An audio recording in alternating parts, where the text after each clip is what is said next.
You know how everything's a subscription now? Music, movies, even socks. I swear if To continue this ad, please upgrade to Premium Plus Platinum. What? No. Anyway, Blue Apron... This is a pay-per-listen ad. Please confirm your billing. Oh, that's annoying. At least with the new Blue Apron, there's no subscription needed. Get delicious meals delivered without the weekly plan. Wait, no subscription? Keep the flavor. Ditch the subscription. Get 20% off your first 2 orders with code APRON20. Terms and conditions apply. Visit blueapron.com/terms for more. Hello and welcome to the Cardiff Central podcast, a podcast dedicated to the greatest rugby team that has ever existed, a fact reinforced by the Blue and Blacks win over Leinster on Friday. We'll be discussing that victory at the Arms Park, covering all the latest news and taking our first proper look ahead to the 2026-27 squad.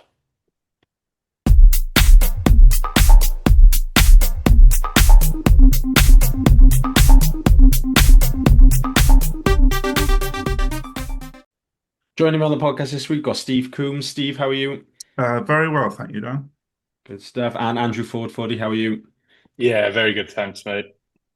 All good. Right, we shall get to Friday then. Cardiff 8, Leinster 7, a high-scoring thriller. It was in a torrential downpour that the Blue and Black started quite well. And after a Charlie Tector yellow card in the first half, Callum Sheedy opened the scoring off the tee. It stayed 3-0 until midway through the second half when Cam Winnett triggered a counter-attack down the left. Mason Grady made good ground, and then Dan Thomas linked for Aled Davis to score. A late Jacob Beetham yellow card led to Luke McGrath's try with Tector converting to make it a nervy finish, but Cardiff clung on for a 1-point victory to go third in the URC after other results went our way. 3-word thoughts. Gareth said Cardiff out-Munster Leinster. Ryan said proper gritty bastards. Rob went with physically dominant Cardiff. Olivia said it was a well-deserved win. Sean, with some clever use of apostrophes, said Rico's Harry's doormat. Lloyd said Beetham catches victory. Reese went with Mulder tackle incredible. And Liam summed it up with we are massive. Steve, coming to you first, what are your thoughts on the game? I keep reading people saying it was a bad game. I thought it was terrific. I thought it was a fantastic game of rugby. And it kind of went how I expected to. I was very confident that we'd win the game, particularly when I saw the Met Office forecast, because we were set up very well for a wet weather game. Lots of good kickers in the back line, big wingers, good chasers. And the thing with Leinster is they will, I think probably particularly in the international periods, is they'll try to strangle teams just by keeping the ball. And in those conditions, it was always going to be difficult for them to do that to us. So, yeah, a little disappointed that we didn't nil them, because I think that there's a world where, we do nil Leinster. I think if, maybe if Jacob Beetham is a quarter of a second earlier and he runs in the interception try and we win 15-0, and we'd all be pretty delighted with that, wouldn't we? But no, feels like a statement win at this time of the season. So, yeah, lots to be chuffed about. Fordey, your thoughts? Yeah, just absolutely buzzing. Like, I think it was a hell of a graft for 80 minutes from 1 to 15. I think they kind of turned up for a game where it must not have been a nice game to play in at all. Like, I feel like I'm still drying off. The North Terrace gets a lot of criticism, and I think it's justified when you're not really undercover when you're at the Arms Park. But yeah, it was just, delighted to get the win. It's a bit of a cliche, I say it all the time, but wouldn't have won games like that in seasons gone by. So yeah, pretty buzzing to get that win. Yeah, I was less confident than Steve going into it, I have to say. But it wasn't like unconfident, just wasn't really sure what to make of Friday. But from that sort of early passage of play where they got the yellow card and we were kicking quite well and competing quite well in the air, I never felt like we were going to lose that. Even when they scored the try and went to the yellow card, I didn't think that they were particularly playing well. I think there's been a lot of chat about this not being a vintage Leinster side, but they had gone on a good run. They'd gone 10 from 10. I think we obviously had them rattled though in that first half. They had to bring the big guns off the bench quite early, just before half time there. And even then, they didn't, they won that scrum penalty, which I think there was a large question mark around the awarding of that scrum penalty anyway. But they didn't have a huge impact on the game. I didn't think we kept the likes of Schneemann quiet for majority of that second half. And we just looked like a team that knew exactly how we were going to win the game, which is something that, yeah, like it's exactly right, Fordey. We wouldn't have won that before, but I don't think we even would have known how to win it before. Like we wouldn't have had any idea about how to kick sensibly there and how to marshal backfield as well as we have done this season. That little tactical tweak of dropping whoever the open side is. Obviously, it's tended to be Dan Thomas a fair bit in recent weeks. Back into the backfield on kick reception makes such a huge difference to have him there. Just to, if the ball's a bit scrappy, he cleans it up. If the guy who receives the kick is under pressure at the breakdown, you've got a back row forward there to get over him. It is a huge tick in the box for us, and I'm surprised other teams haven't sort of clocked onto that a bit more. To be honest, you see number 8 drop back there, but not that's usually for kick reception and returns. It's not for doing the scrappy work, which I think is why we've dropped the open side back into the backfield. So yeah, it was very controlled. I think Ali Davis, not great passing wise, tough night to be a passing nine, I guess, but I think he justifies that experienced nine role, having somebody who can kick like that, because Fintan Gunn, there's been a lot written about him, I think, as a young Leinster nine, and he's obviously got something about him, but that he will learn a lot, I'm sure, on Friday night about how to manage those conditions. And yeah, it was probably the most comfortable 1 point win I've seen in quite a long time. Steve, was it that you said it was a statement win? Was it the best win of the season so far for Cardiff in some respects? Yeah, I mean, I've been thinking about that, and I think it probably is. Um, it's we still haven't seen what you might call a complete performance from Cardiff this season, but in terms of, let's say, if we measure it in terms of progression from 2 seasons ago, I thought the last 5 minutes of that game on Friday we were outstanding.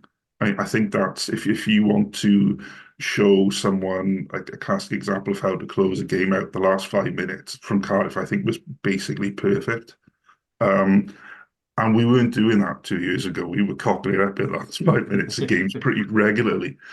So if, 2 years ago we were saying, well, when these like 1 or 2 point losses start coming our way, um, we'll be doing very well. And I think that Friday night performance is a classic example of us learning how to close out those games. So it, I'm not going to call it like the greatest performance of the season because the greatest performances are yet to come, but I think it feels like a bit of a watershed because we've achieved what we needed to 2 years ago. We've learned how to close out games, and we've done it against Leinster, and you can't complain about that. A couple of other three-word thoughts. Blindside went with big D energy. Ben said discipline was outstanding. Sean said huge defensive sets. Gareth said defense, resilience, grit. Robert went with defense wins games, and Alex went with amddiffyn and ennill, which Google Translate tells me is like defense is wins, basically. The stats were 162 tackles at 86% for Cardiff. We could restricted Leinster to 5 line breaks, 422 entries. Obviously, only the one try. We've won 8 turnovers and only conceded 3 penalties in 80 minutes. Fordey, obviously, a huge defensive shift, which brings me to the point of somebody we perhaps don't mention too much on the pod. Do we give Gethin enough credit for the work he's done with this defense? Yeah, I don't think he gets the credit he deserves. Like, the stats you're rolling off the tongue there are quite remarkable just in any general game, never mind against Leinster. I think as well in the first half, they didn't have a 22-meter entry at any point either, which is pretty phenomenal defense. I know obviously the conditions mean it's a completely different style of game, but that's still pretty incredible. And we all want a team who plays exciting rugby, but I think to have that foundation of a solid defense that kind of Gethin Jenkins has put into place, I'd happily take a boring win over some flashy, exciting rugby where we lose. And I agree with what Steve said that the first half was probably boring a bit on Friday, but I think it was a good game in terms of it was a good spectacle, and it was exciting. But yeah, no, I agree that Gethin probably doesn't get the credit he deserves. I'm sure he was smiling after that game on Friday because that kind of had him written all over it, really, that performance. I I think did. Sorry, go Sorry. on, Steve. The other thing to give Jenkins credit for is the kicking strategy. Because if you think back to the start of the season when Sherritt left and they talked about how they were dividing up the new coaching responsibilities, Gethin was made responsible for that. And a lot of that win is the kicking strategy, isn't it? So I think a lot of the way, not to take anything away from Corey Banzi, but a lot of the way we're playing at the moment, I think a fair bit of credit probably has to go to Gethin Jenkins.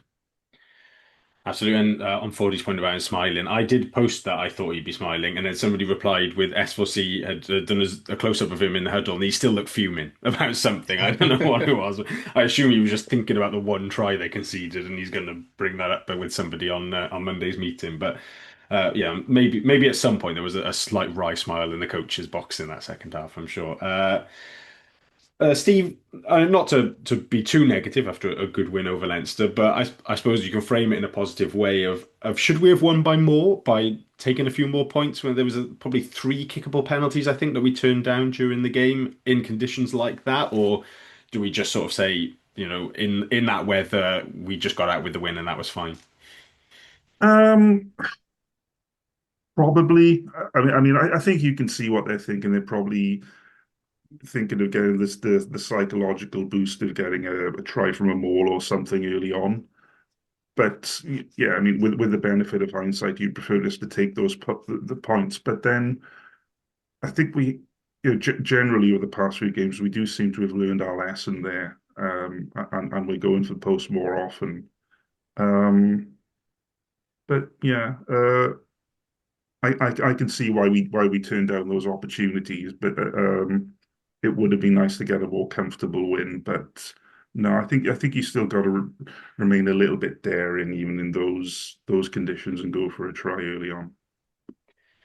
It would have been easier if I'm not too sure what happened to Liam Belcher's throw in on Friday. It certainly wasn't of top quality that we would expect from him. It's got to the point now where people are so frustrated on the South Terrace, like close to the tunnel where I tend to stand, that Lee Halfpenny is now taking abuse for not running on quick enough with the tee to even give them the decision. It's all his fault now. A few other three-word thoughts. Ryan said fantastic game management. Richard said it was a very Irish closeout. Joe said a great final effort. Fordey, I mean, do we even get nervous about closing out games now? Because this is like, I'm trying to think off the top of my head, there was the Connacht game at home, the Edinburgh game as well, Benetton, we closed that out quite well. Are we just a team that does that now? I think there'll always be like an element of nerves. I was a little bit sketchy after Leinster scored their try. 'Cause There's still about 12 minutes to go. But then I think kind of as time surpassed, I got a lot more confident, which, yeah, I think in times gone by, that never would have been the case. Um, our game management, I think, towards the end of the games, there was Munster game last year as well, I think, was a pretty, we kind of closed the game off quite well in that one as well. And I was a little bit nervous, but yeah, the game management's kind of phenomenal. And with at the end of that game on Friday, being in the North Terrace, kind of everything that was going on was on the far side. So you couldn't really see exactly what was going on from where I was. So there was always that slight worry of, is there sealing off going on? Because I've been stung by that many a time from a Cardiff or Wales point of view as they're closing a game up. But no, they're pretty much there's a lot more confidence, I think, from a Cardiff perspective when it comes to closing games out. I just don't want to be too confident in case it comes back to bite us. Someone will like clip this up of me saying how unnervous I am, and then a game will come about. So hopefully, touch wood, long may it continue. I mean, we're so confident now that we're even doing it with 14 men just for fun, with Jacob Beetham, who had a 15-minute yellow card in the end because we were like, no, you don't come after back on, mate. You just stay over there. We'll sort it out. That's fine. Um, Individually, I think there's probably quite a long list of players we could mention, Steve. But who's at the top of that list for you after Friday? I mean, it's easy to talk about the forwards, but I thought the whole back three were outstanding. I thought Mason Grady really stepped up. The ball was slippery, so there were a few spills, but when he had the opportunity, he made his presence felt. I thought Jacob Beetham was really slick in everything he did on the wing. I mean, like I say, I mean, yes, he got the card, but a quarter of a second earlier, he's under the post. I thought Cameron it was very good, and I think the back three was as important to the win as the pack. I don't think you can pick any individual out in the pack. They were all outstanding. I mean, Josh McNally was excellent, but then it's easy to it's easy to overlook his performances because he's so consistently good. Fordey, I don't know if there's anyone else you want to name check.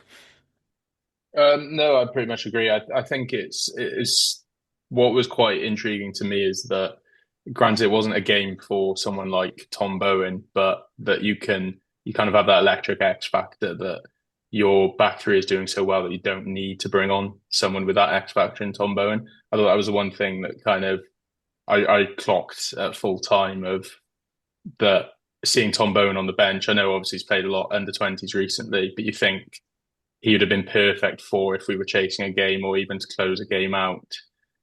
Yeah, granted, like I said, not the weather for him, but the fact that we can leave an X Factor player like him off just shows quite how much of a shift those backline players put in. Granted, Beetham was off, so that kind of changes things a little bit, but still is yeah, I thought it was just superb performance all around. On Grady, Steve, Rob sent a question in just before we start recording, just about do we need to get him involved more? And I think there was a little bit of frustration from where we were on the South Terrace that there were some attacking sets in that first half in particular where we were in and around their 22, and that Grady was the one providing the width right out on the other wing.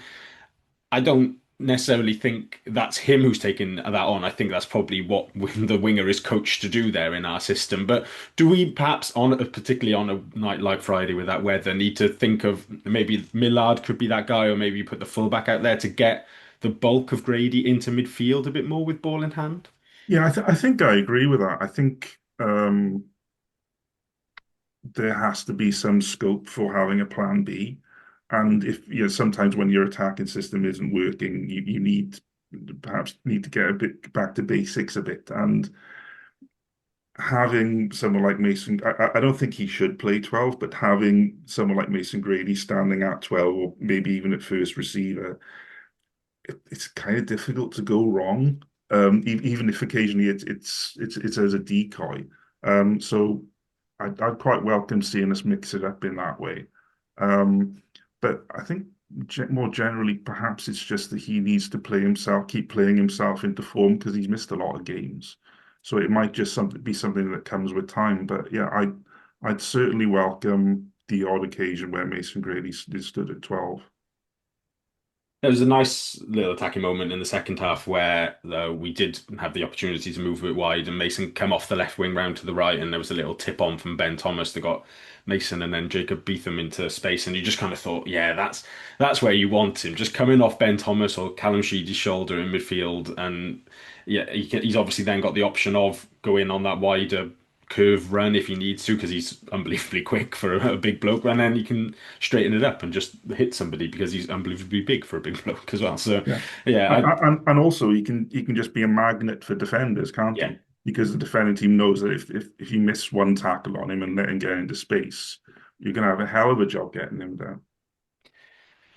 The play I just wanted to highlight as well, stand out as like yeah, the whole pack was brilliant, but I just think like it shouldn't ever be overlooked that Reece Barrett is still incredibly young for a loose head prop, and it was only this time last year he was sort of taking his first steps into first team rugby, and now we're at a position where he's still what 23, 24, somewhere around there, and I don't think many would argue at the moment that he's first choice loose head for us now, which considering Domo has been really good for us, and when he's fully fit is still international quality, and Danny Southworth was in the Wales squad in the autumn. That for Barrett to jump ahead of both of them at the moment is excellent. His scrummaging on the whole was excellent. And I thought what was particularly impressive was he does concede that penalty, which I still think Slimani stands up quite quickly on that one before half time. But coming out in the second half, then the adjustment made, and we got back to some level of scrum parity before he departed. Was mature beyond his years, I think is fair to say his performance there.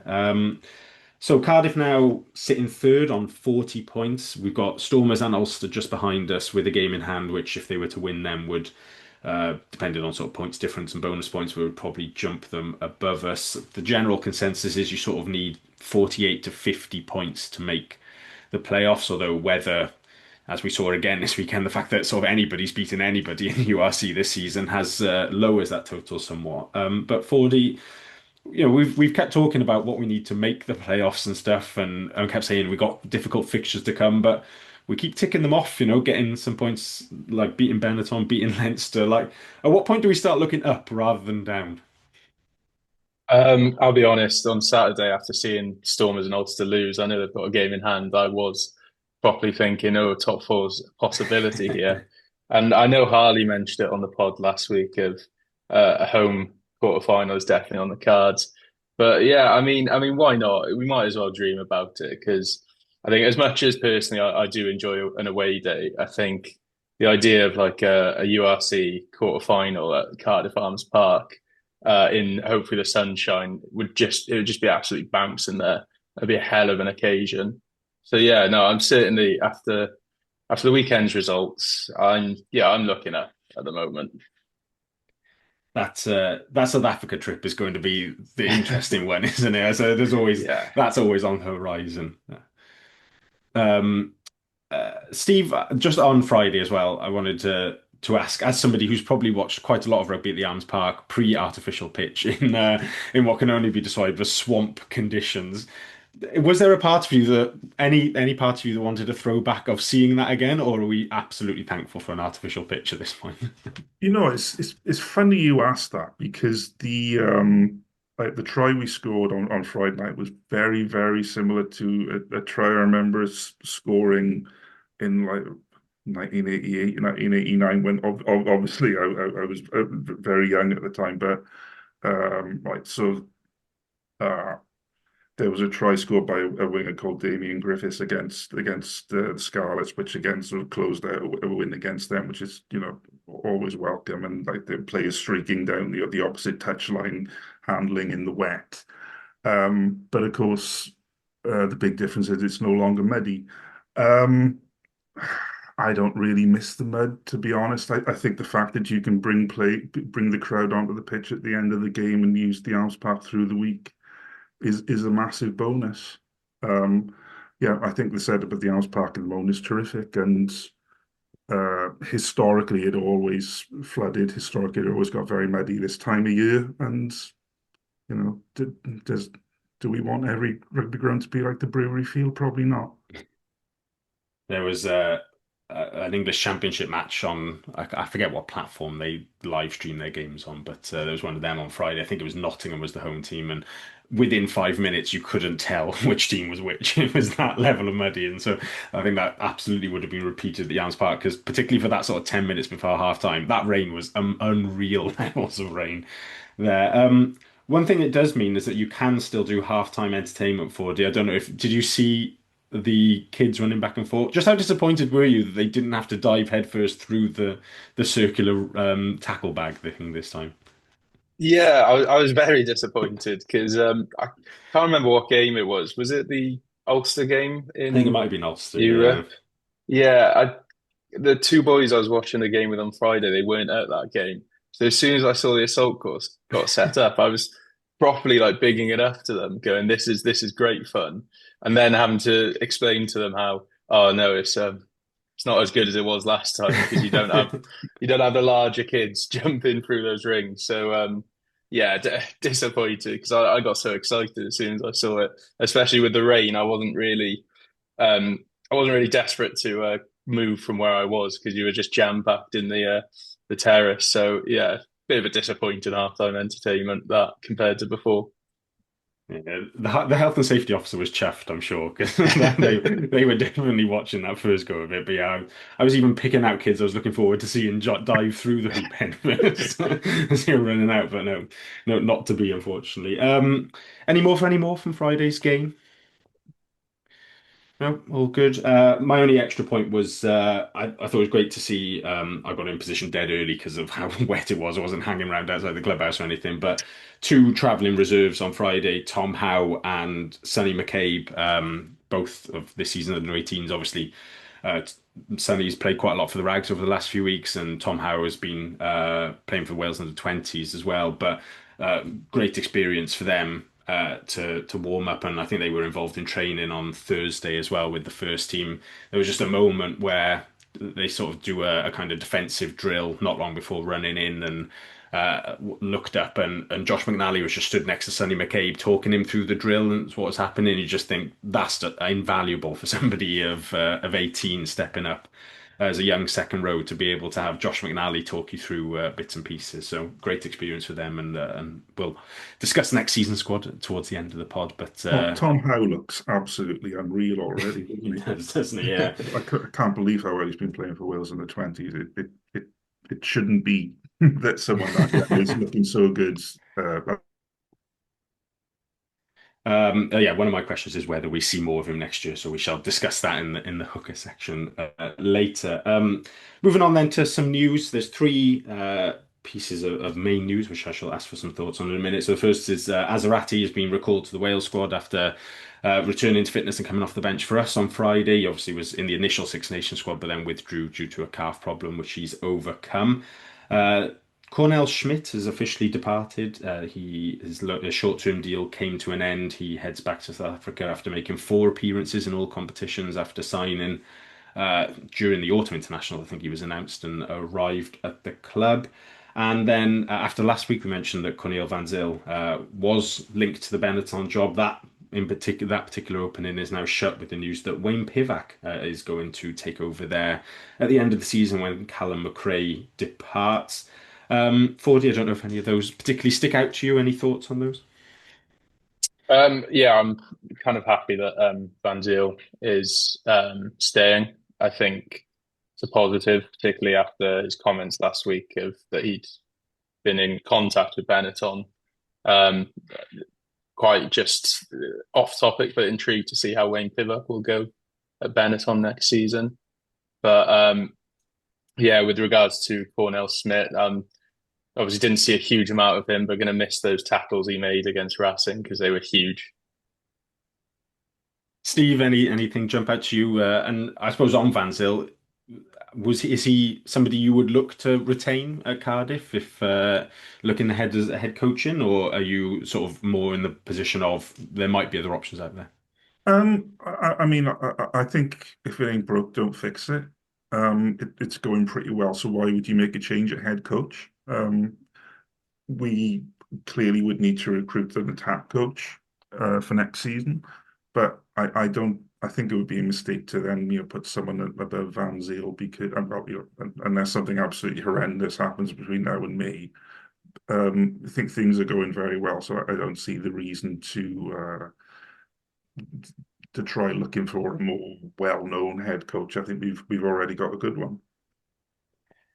Rob did send a question in asking, like, should we have let Schmidt go before the South Africa tour? Which I think there probably is something in that it would have been ideal to keep him. I wonder whether money probably suggests that we can't do that, as we're obviously still quite tightly restricted budget-wise, or maybe B, if he has picked up a knock or something. 'Cause I thought maybe it was slightly odd that he wasn't involved at all, even as like a travelling reserve or anything on Friday. He was just there in street clothes at the game. So if he has picked up a knock, then it may not be too ideal to keep him either. I mean, the other thing is, I mean, when he came in, I think Grady was injured, Elijah Evans was injured.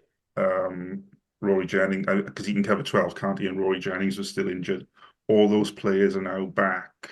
Oshin Darwin-Lewis has been playing well for the under-20s, and he might start coming into it latter half of the season. So maybe we just have less need of the cover there.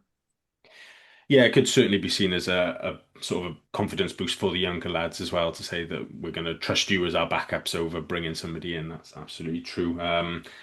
Obviously, we are going to miss his brains, though. Pub quiz team Cardiff Rugby is taking a dive there, so we will have to look for somebody with equal qualifications to come in next season to really bolster that encyclopedia corner in the changing room. The final piece of news then is just some sad news to report that former Cardiff winger Ray Glastonbury passed away recently. He was born in Caerphilly, attended Whitchurch Grammar School and played for Cardiff schools and youth before making his first team debut, a try-scoring debut against Bridgend in September 1959. Despite interruptions from national service, he went on to score 24 tries in 51 games over the next 3 seasons. Before, after leaving the RAF, he headed north to turn professional with Workington Town, where he set a record for the most tries scored by a Union convert in a debut season that still stands today. Our thoughts are with his family and friends at this sad time. It's Ray Glastonbury, who passed away recently, aged 87. A quick Rags corner then. No action last weekend for Dan Fisher's men as the SRC Cup semi-finals carried on with. They are back in SRC proper league action this weekend though with the rearranged Aberavon fixture. That's a 2:30 kickoff at the Talbot Athletic Ground on Saturday afternoon. The Rags currently third, 20 points off Ebbw first, but any points that they get on Saturday will push them above Llandovery into second. A bit of player news for them. Stefan Crimp has departed. He's gone back to America where he signed for the California Legion of MLR, which is a new team made up of the merger of the San Diego Legion, who he previously played for, and the Los Angeles Rugby Club. So this season will be starting soon. He is a Cardiff boy, but he is American qualified, so I suggest there's probably an aim to play in the 2027 Rugby World Cup there for him. And if you can't make it to Aberavon on Saturday, but you want some rugby action, the SRC Cup and Plate finals being held at the Arms Park. It's 2:30 is the Plate, RGC against Swansea, and 5:30 is the Cup, Llandovery against Newport. So very best of luck to RGC and Llandovery there. No, don't want to see any of Swansea and Newport winning them. But I think it's a couple of quid to get in, and it's not on telly because S4C does not care about the SRC Cup or Plate as they've proven over the last few weeks. At this point of the pod, then, if you're enjoying what you're listening to, please feel free to like and subscribe on whatever podcast platform you're on. If you're watching us on YouTube, like the video, subscribe to the channel of Rap, where all the Welsh stuff's going out, and the Global Gain Line, the sister channel, where plenty of podcasts appearing from around the world, men's and women's game. We've also got a shop, a rap shop with some stuff on it, which you can buy. There's a link on the YouTube, or I'll put it in our social media. We've got a link thing in the bio, but not one of those ones, sort of more PG version with links to our YouTube. So feel free to have a look on there if you want to buy anything. I've no idea where the money goes. It doesn't come to me, so feel like don't worry about that. It's not going into our pocket. But we shall move on at this point to the last part of the pod. So I felt like it's finally time, even though we have absolutely no certainty on what's happening in Welsh rugby at the moment, to start looking ahead to the 26-27 season, because if we don't start now, then we'll just sort of give up and turn up again in September and see what really we're picking up the pieces of. I put out a graphic on our social media over the last couple of days. Was let down badly by the proofreaders as I managed to put two players in there twice. But basically, the idea of the exercise is not to sort of go deep into who is and who isn't contracted, and really there's no like additional stuff in terms of player rumors, sign-ins, or anything like that. It's more just a kind of high-level aspirational look at the players who are currently contracted, who we know, or rather who we don't know of definitely leaving. So, for example, Ben Donnell isn't on there.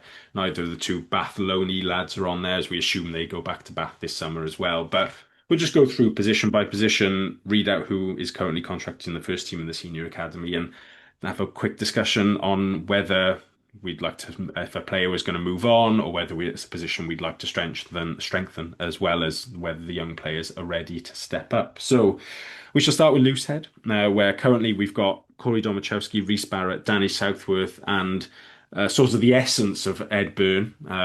Whether he's actually there in person or not remains to be seen. And then in the senior academy, Cam Tyler Grocott and Dylan Barrett are playing their trade. Cam mostly playing for the Rags, and Dylan's mostly played for Cardiff Met this season. Steve, flick to my listener questions. We did have an opinion from Craig on Reddit who said he reckons we can afford to live without Domachowski next season. Doma, who's been linked to the Scarlets on Wales Online last week. There's also a few comments on young Johan Emmanuel, whether if it was possible to retain him or not, whether that might be something we do.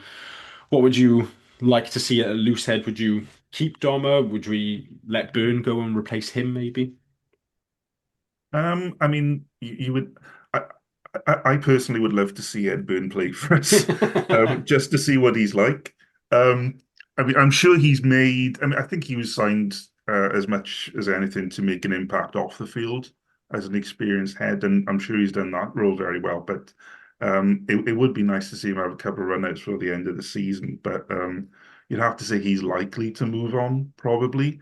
I think with Doma, I think we'd want to keep him because I think it's great to have three really solid senior loose heads, but I think he probably has slipped down the pecking order. I think Reece Barrett is our best loose head. Danny Southworth has been reliably good. So I would be perhaps not too disappointed if he did move on to a club where he could play first team rugby a bit more often. Um, but we certainly don't need to go out and like buy an expensive new loose head. And on the other part of that question, yeah, I'd love it if we could keep Johan Emmanuel because I think he's going to be a player. Yeah, I sort of agree with Dom. And I'm not suggesting for him money is the main driver at all, but it probably is the case that other teams like the Scarlets, for example, if somebody like Hepburn were to move on and they were looking for Welsh qualified, would see him as maybe more valuable to them than Cardiff would to us at this moment in time. Because you've got to think if we're offering him a contract, it's at this point more.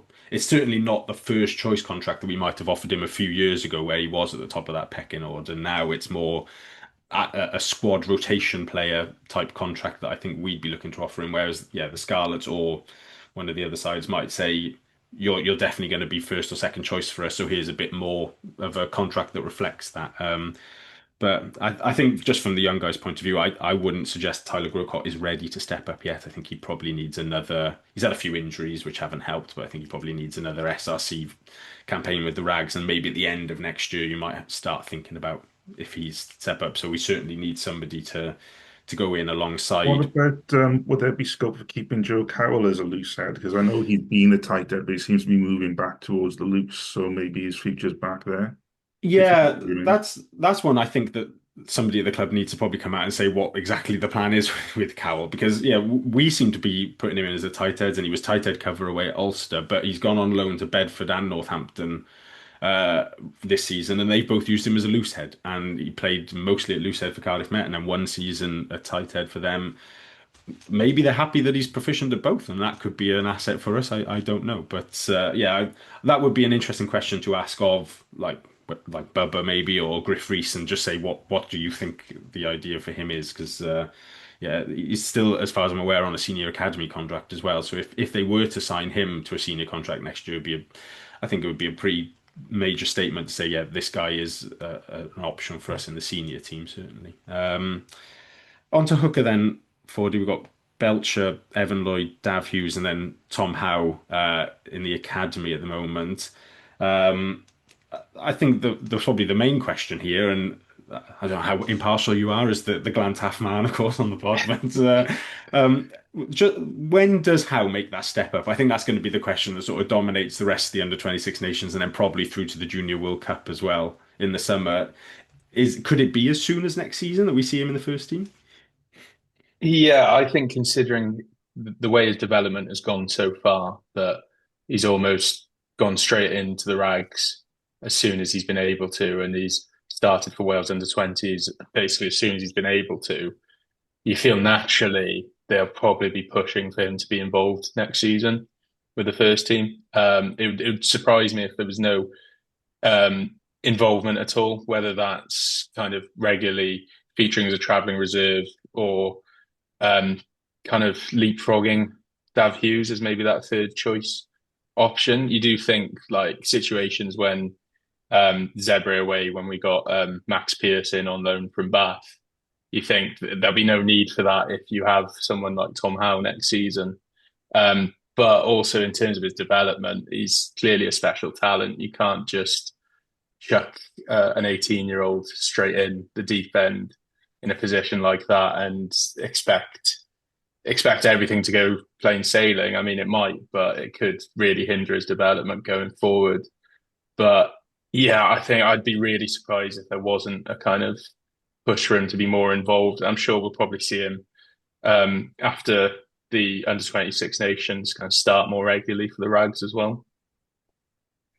Yeah, somebody even mentioned whether he might end up going to South Africa in a few weeks because I think Evan Lloyd was spotted in a knee brace in town last week, which is why he wasn't involved on Friday night. And I think I don't know whether rugby-wise he'll be ready. I suspect Glantaf themselves might have a question mark over him going to South Africa for 2 weeks with his A levels on the horizon, but yeah, it wouldn't. Yeah, similarly, it wouldn't surprise me if he comes back from that Junior World Cup, goes straight into preseason training with the first team, and is there or thereabouts points next season.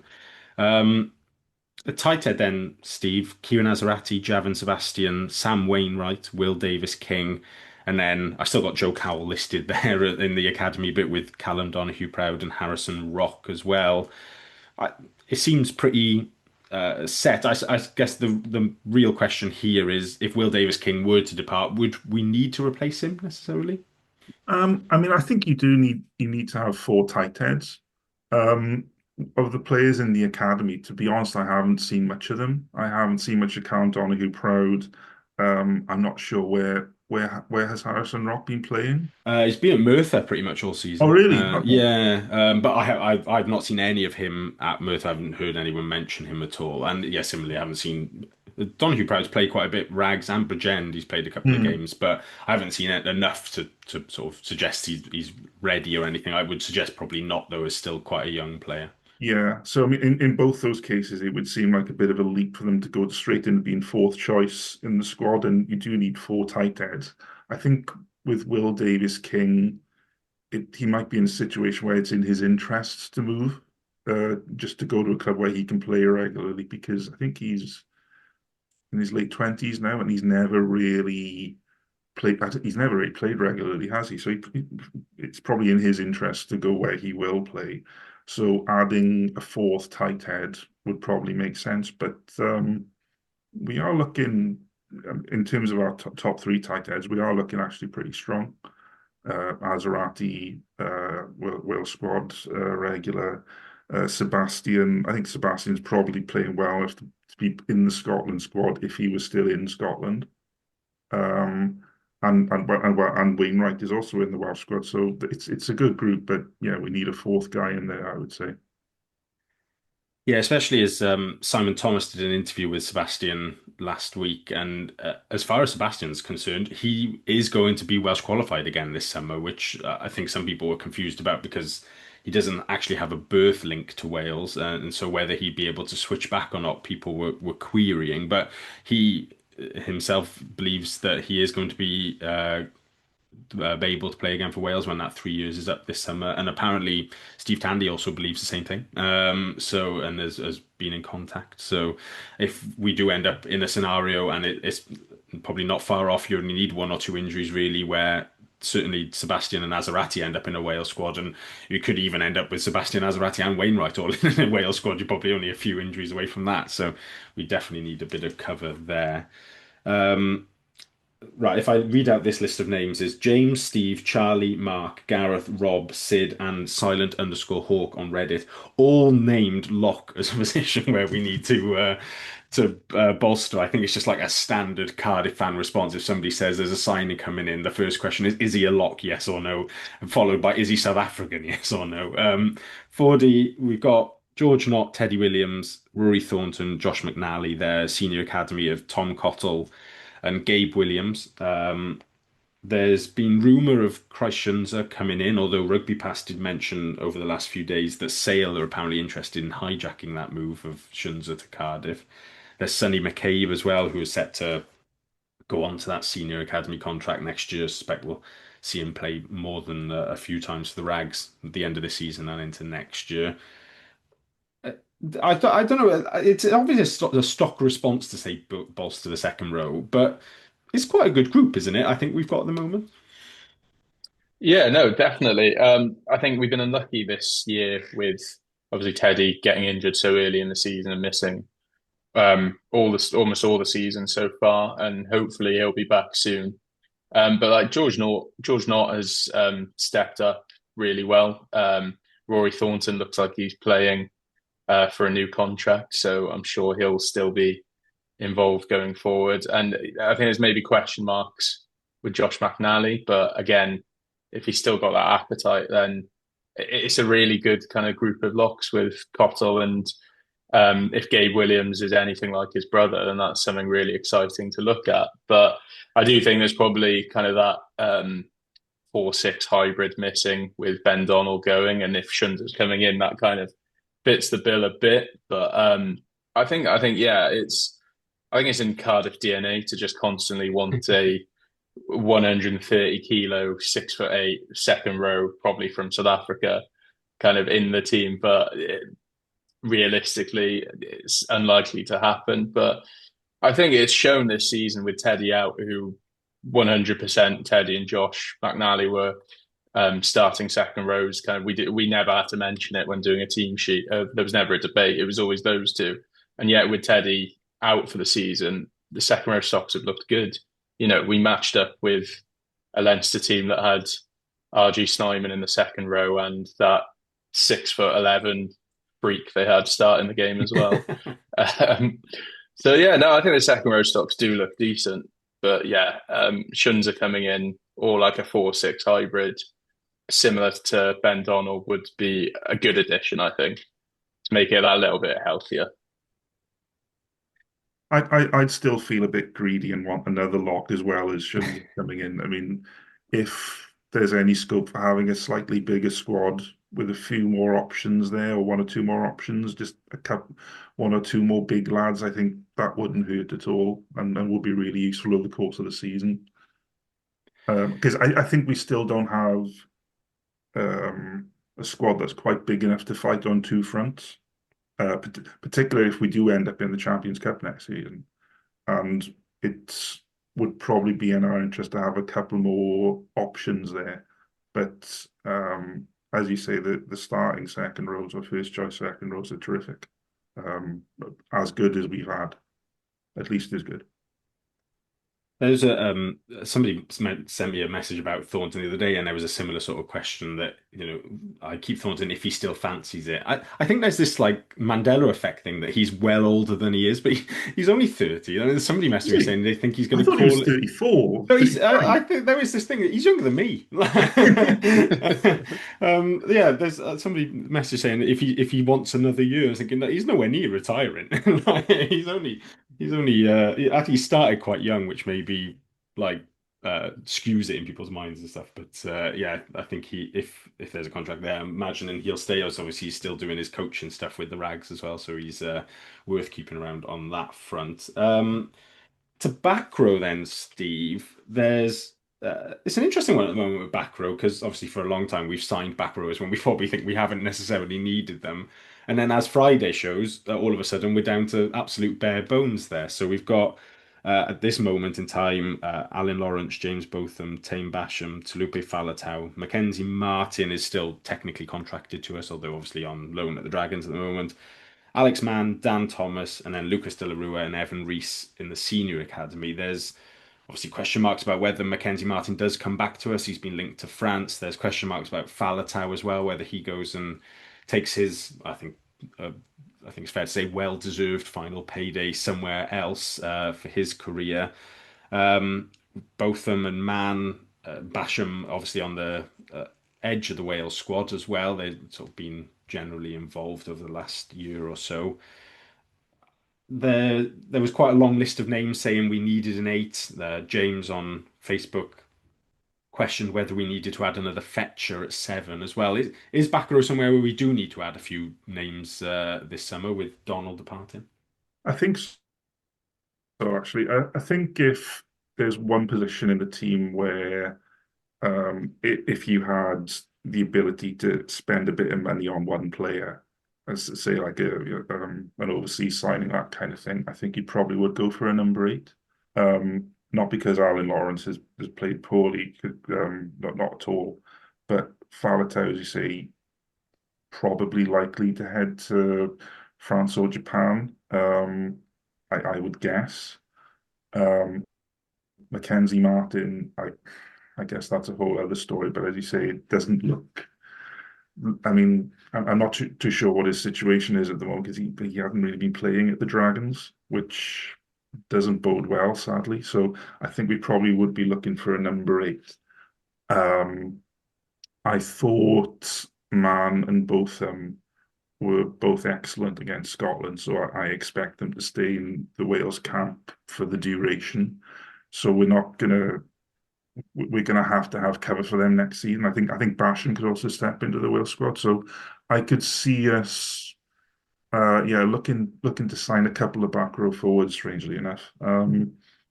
Delarue, I think you'd hope he'd step up, but his game time has been limited. And to be honest, I haven't seen that much of Evan Reece, so it's difficult to judge. But yeah, I can see us adding a few more bodies in the back row. Yeah, on Reece, I think he's only this season he's really come into the Rags first team. I feel like he's had to fill his frame a little bit. I think he was a little bit underpowered coming out of like under 18s rugby, and he's never really had much of a sniff at age grade representative rugby. But he also, I think, needs somebody who needs to embrace the fact that he is a big guy. Like he doesn't like when he carries, you don't expect him to make the gain line or anything like that. It's more of a bit more of a surprise when he does. So you just like to see him develop a bit of a nasty streak, really. He seems like quite a nice young man, which isn't a bad thing at all off the field. But you maybe just like to see a little switch change when he steps onto the field, and especially at SRC level now, it's getting to the point where you'd expect to see him if he's going to make it at 20 years old now, you'd like to think that he'd be dominating that every week from playing predominantly at eight, and I don't think that's quite been the case so far. So hopefully he does step up. But yeah, I think we are probably maybe two or three back rowers would be ideal this summer if Faletau and Big Mac were to move on, especially that. Yeah, we are just a little bit underpowered there. I think there's a couple of good lads in the under 18s this year. Alfie Prigodzic has played quite well. I think Brian Camango, though I don't know whether they're trying to turn him into a front rower or not. But there's Johan Dacey, Chris's nephew, was captain in the first part of the season as well. So interesting to see who gets a senior academy contract out of them as well and where they end up playing next season. Into the backs then.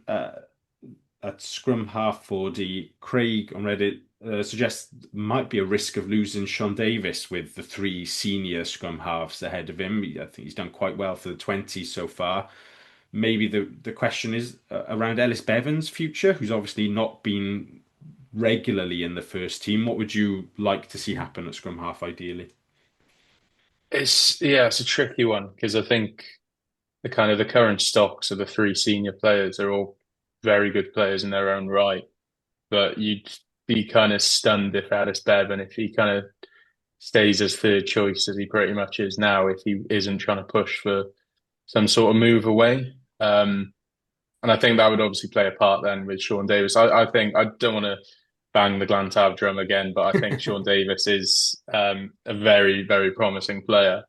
So I think he's maybe someone that should kind of look at getting the odd few minutes here and there next season if you can. But yeah, it's a case of, again, I just looked up, Ala Davis is 34 in the summer. So it's a case of what's his future plans. And then I think naturally having a non-Welsh qualified player, there's always a risk in Mulder, there's always a risk of them possibly going elsewhere. And I'm not sure if his contract is up at the end of the season as well. So if we were able to kind of hold on to all three, that would be fantastic. But I think the reality is so different. I think the strength and depth there is superb, but we'd be very lucky to kind of hold on to all three there. Yeah, I think that's going to be one that, yeah, we're just going to have to see how that one plays out. I think there's not going to be a lot that you can say to like an Ellis Bevan to be like, yeah, continue and be third choice. If another side was to come in and say, no, you're in our 23, you think he would be foolish to turn that down, really, wouldn't Yeah. you?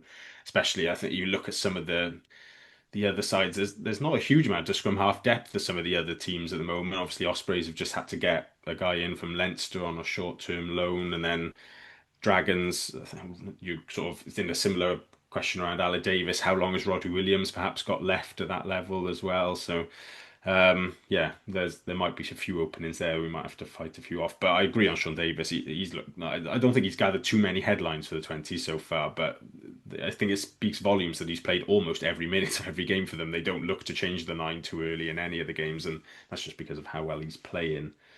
Fly half then, Steve. I think the sort of the question at the moment is there's been the link to Jared Evans, a fly half, and I guess do we need him? It would be a question with Sheedy and Lloyd there, and then the other sort of question I think around them, which obviously we've got Lloyd Sheedy as the senior guys, and then Harry Wild and Lloyd Lucas as your senior academy guys. Is do we start to put Harry Wild in there a bit more? Does he need to play a bit of first team rugby now to see whether he can actually make that step up?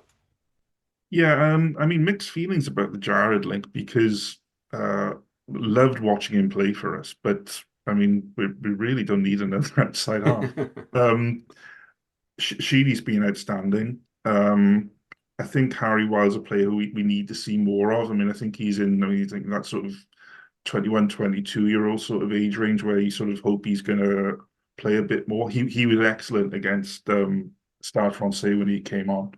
Um, I really love the way he passes the ball. He's a beautiful passer. So maybe out in South Africa we get to see a bit more of him. Would hate to lose him.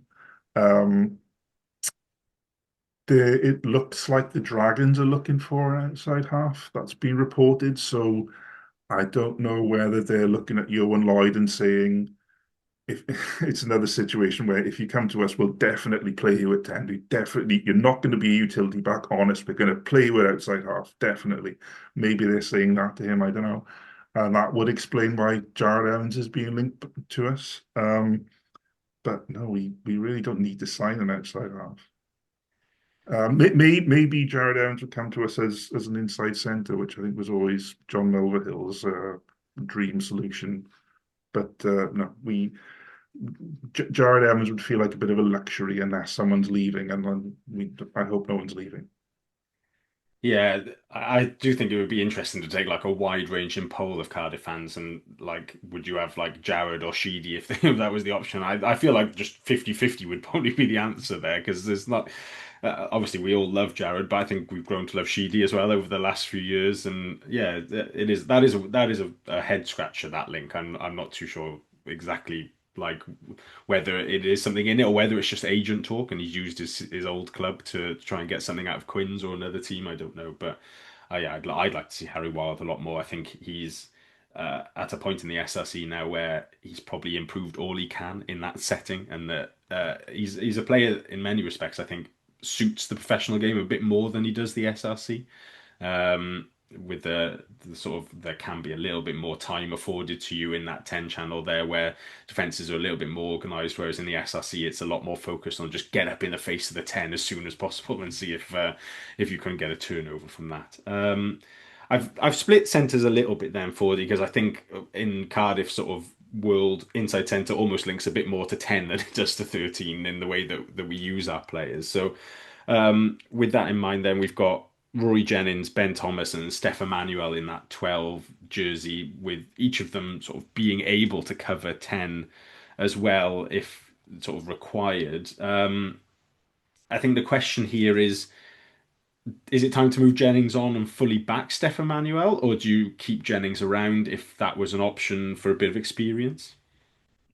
I think you've got to kind of give Stefan Manuel his proper chance, and I think that probably means Jennings is off in the summer. I think he's contributed well, but I think kind of you need to almost let Steph's development kind of progress as naturally as it should. And I think even when Steph Emmanuel's played for the first team, you can just see such a kind of natural player that he takes to it as if he's been playing professional rugby for a while, and he's still 19, 20? Like he's still a young boy who's got a very bright future. And I think you'll kind of hinder his development if he's then stuck behind Rory Jennings. Um, I think, yeah, I think Ben Thomas is going to have a little bit of a tough time with Steph Emmanuel as well, because I think he's going to give a good go of trying to take that 12 shirt off him.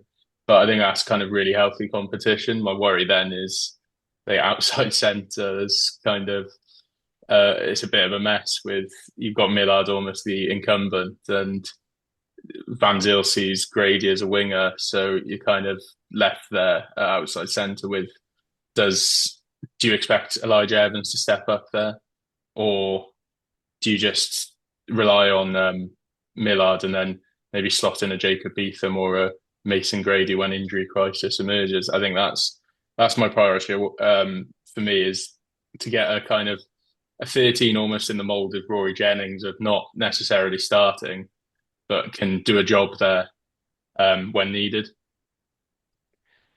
Steve, I don't know if you any strong feelings on 13. I think just generally, yeah, like Ford said, it is like all over the shop, the 13 options, because you got Millard as your kind of staple guy this season. He's obviously when everyone's fit, he's your first choice. And then there's Elijah Evans, there's Bailey Cutts to mention as well, who will come into the senior academy next season. And then you've got Mason Grady, question mark over whether they still see his long-term future at 13 or not. You've got Beetham who can go there. Or do we need someone new? Obviously, Fordey says as a squad guy. Also, could we go big money there and get somebody in overseas first choice as an outside centre as well?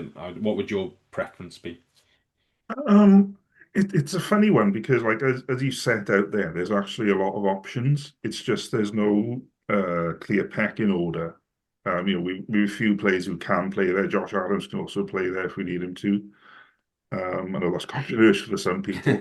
And there's a couple of young options who might step up. And this this is something which might become a bit more clear towards the end of the season when we've played. We got at least another half dozen games where we might need. Uh, Perhaps Harry Millard won't play all of them, and we might get a better idea of who is able to step up. I mean, we might have a game out in South Africa where Elijah Evans plays 13, goes well, and we start thinking, well, no, we don't need another 13. We got Elijah Evans, so it might become more clear towards the end of the season. So I think possibly hold fire on that one.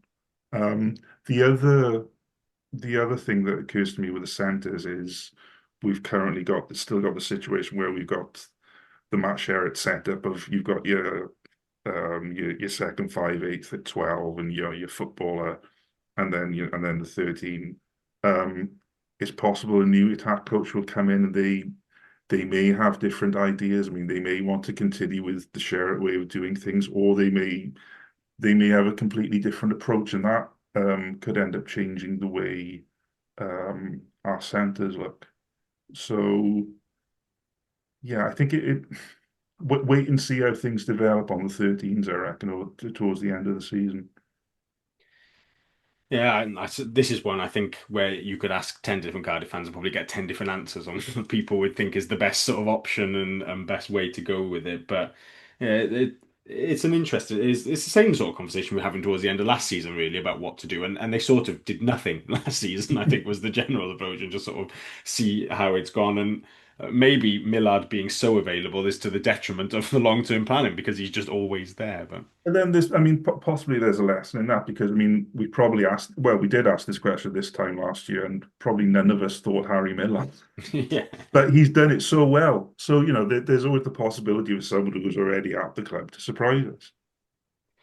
Yeah, it will be interesting. I think I would like to see more of Elijah Evans at 13 in the first team over the next few months towards the end of the season. But then it comes back to probably a question for a different podcast, probably on a different podcast altogether about the wide ranging part of the game. It's just sort of where do you give these youngsters the chance? Because every game is so important all of a sudden now between in the last few months of the season. But yeah, we shall see what happens there. I think the one thing to say about 13 is that there is a lot of Welsh qualified players outside of Wales who could slot into that at the moment. You could go through Max Llewellyn, there's that Zach Wimbush that gets talked about a lot, Exeter, Louis Hennessy, Bryn Bradley. There's definitely a few guys out there who could fit the Yeah. mold. But Actually, think about it. I'll change the answer I just gave because if Louis Hennessy is available, is absolutely get him. Yeah, Louis Hennessy's an interesting one because my hot take about the Wales squad at the moment is that continually calling him up and not playing is absolutely detrimental to his future development because he should be playing for Bath every week in the Prem Cup at the My, moment. my, my And conspiracy theory with that is they've got him coming into Wales camp just so Matt Shea can constantly be saying, you need to be playing more often. You should probably go to a club where you're going to play a bit more rugby. yeah, his response being, of course, I could be playing, but I'm here holding tackle bags.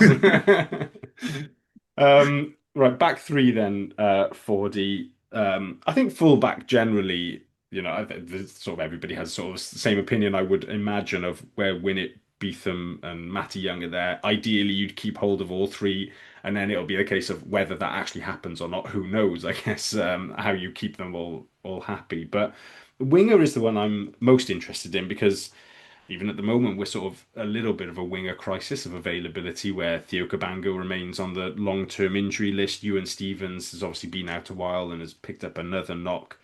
You've got Josh Adams away with the Wales squad. Pretty much whenever there's a national team squad, he's generally in it. And then around that, you've got Tom Bowen, Mason Grady, obviously, we've utilised on the wing a lot. And then there's a couple of youngsters coming through as well. Joseph Jones, probably the headline of them. But Reece Cummings, with the 20s, played on the wing a couple of times as well as at full back. Craig on Reddit, his controversial opinion on this one is that it's time to let Cabango go. That we don't really need to carry another injury-prone winger, and that you might get somebody else in, which I suppose in the cutthroat world of professional rugby might be right. Feels a bit harsh though. But what would you do with wingers into next season if you could?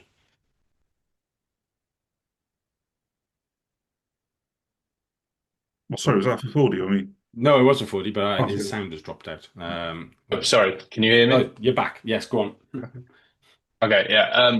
Yeah, no, I do think it's harsh on Cabango to kind of say that we can just get rid of him because I don't think it's been his fault that he's been getting injured in rehab and stuff like that. And it's good 2 years since he played. So I think maybe naturally it'll kind of, I wouldn't say go desperately giving him a contract because I think naturally with the way these things work out, I think we'll find out sooner or later whether this injury he has is going to spell potentially the end of his career or if he can continue.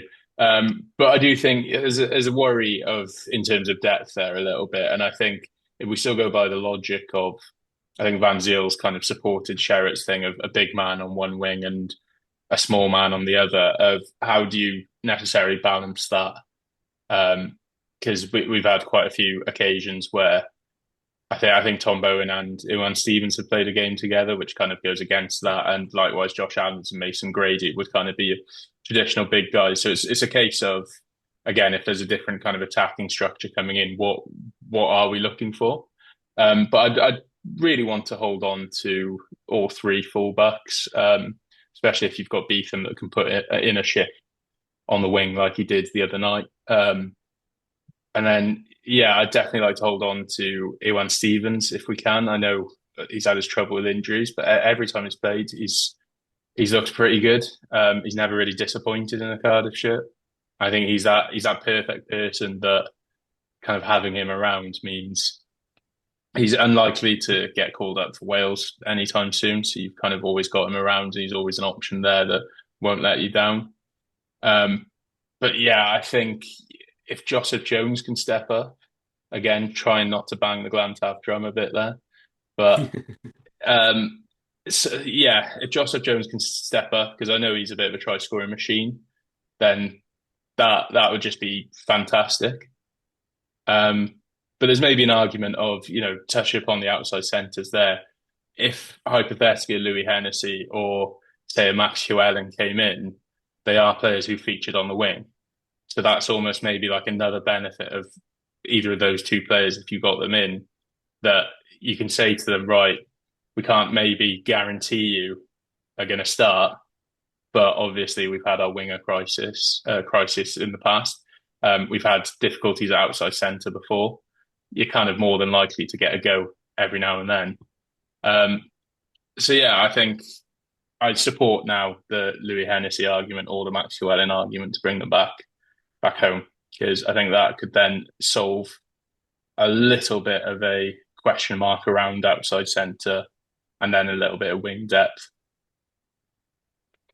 Steve, I don't know if you've got any strong thoughts on back three composition for next season. Just that I really hope we keep hold of all three fullbacks. I think a lot of people have looked at Matty Young's performance against Stade Francais and thought this guy should be playing more regularly, and they're probably right. He looked really good, really exciting. We probably haven't seen the best of Jacob Beatham yet either. I hope, maybe because of Beatham's versatility and perhaps Matty Young being big enough to use on the wing, if we need to, that we're able to give them all three of them enough game time.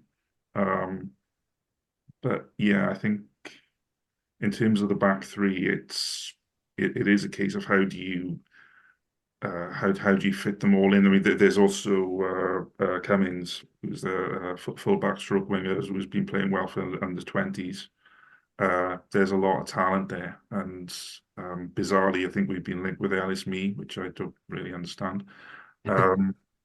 So yeah, you could see someone leaving just because there are so many good, useful players in the back three stocks at the moment. Yeah, I think the other thing to add just generally about wingers is that there is quite a good depth across the Welsh game at the moment, and if you looked at all the other sides, really, they've all got a good level of wingers there, and largely Welsh qualified wingers as well. Off the top of my head, you've got Cassende at the Ospreys, and then the Dragons have been using one or two of their South Sea Islanders on the wing at times, but I think everybody's still got very good Welsh qualified stocks, and there's also a couple. Obviously, got Rhys Dammit playing across the bridge, Hathaway as well at Gloucester. So, yeah, Boshoff, yes, yeah. So there's no shortage of talented players in that position. So I don't think I think that will help in terms of keeping wages down a little bit as well. There's not going to be too many snooping offering big deals elsewhere, and that if a Cabango and a Stevens, you can re-sign them to sort of relatively sensible contracts, then that's probably worth doing, I would suggest. It was good to see Cabango back running on Instagram the other day. He was doing a bit of sprinting, so if we could see any of him on the field before the end of the season, I think that would be great for us and for him. That's kind of it then. That's all of the individual positions. I don't know if anyone's got any burning additions to that in terms of players they'd like to sign in particular or anything like that? I think as well as looking at it in terms of positions, maybe sort of you also need to look at it in terms of attributes. So say if like Faletau leaves, people like Ed Byrne or Rory Jennings, who were brought in as experienced older heads, they move on. And, touch wood, Josh McNally doesn't retire because that would be horrendous. But there might be a need for bringing in one or two additional older heads just for that leadership role. Without even like talking about their position, that might be a strategy we might want to stick to for recruitment. Yeah, that's a very good point. Yeah, the age profile generally of the squad is still very young. You take those couple of names you mentioned there out, and the average age is still in the mid to low 20s there somewhere. So we are definitely relying on a smallish group of senior heads at the moment. No, that is very true. Right, any more? All good. I haven't got any other business this week. But obviously we'll pause the regular podcast for the next few weeks as Cardiff go back on hiatus with the Six Nations finishing up over the next 2 weekends. Got one or two specials potentially in the line, although I think I say this before every break and I just don't do any. But have actually made progress with one in particular. So keep an eye on your feeds. We'll maybe pop up at random points over the next 2 weeks. But regular programming will resume ahead of that trip to South Africa, and we'll look ahead to that final fixture block as well as back on hopefully what has been a successful-ish final 2 rounds of the Six Nations for Wales and Steve Tandy's men. Until then, Fordey, thank you very much for joining me. Cheers. And cheers, Steve. Cheers. And thank you very much for listening. We shall catch you soon. Goodbye.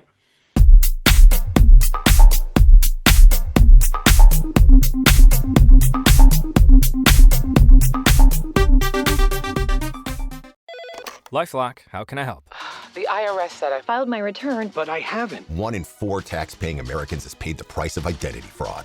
What do I do? My refund, though. I'm freaking out. Don't worry, I can fix this. LifeLock fixes identity theft guaranteed and gets your money back with up to $3 million in coverage. I'm so relieved. No problem. I'll be with you every step of the way. 1 in 4 was a fraud-paying American.